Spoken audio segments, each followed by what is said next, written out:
Sunog miulbo sa Cagayan de Oro City atol sa unang adlaw sa 2020. Atong sayro na detalye sa live report ni Cyril Chavez. Cyril.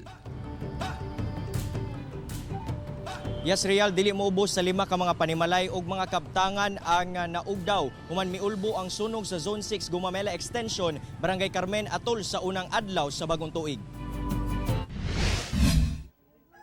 Kaguol ang gibati karon ni Eleuterio Namok tungod na ugdaw na ang iyang balay, naapil pa og kasunog ang iyang napundar nga jeep kaganinang kadlawon. Hinoon, bisan pa man sa hitabo, mapasalamaton gyapon siya tungod luwas siya og ang iyahang pamilya.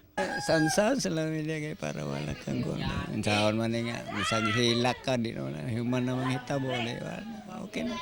Sa impormasyon sa BFP10, 4 ka mga balay ang totally damaged, samtang usa ang partially damaged ug anaa sa 750,000 pesos ang damyos. Tungod gama sa light materials ang mga balay, paspas nga mikatag ang kalayo. Naglisod usab sa pagresponde ang mga bumbero tungod digkit ang mga kabalayan sa maong lugar. Amuntang New Year is happy, pero sa unta man makita ninyo nga nasunugan mi. Ako na lang untang yawat nga basig na mo'y gamay kasing-kasing man lang nga makatabang sa mga tanan dali nga naigo sa sunog. Real, bisan sa panghitabo wala mawadi og paglaom ang mga nasunugan. Gani inay pa nga mas ilaha pang paningkamutan nga makabangon sa maong trahedya. Real.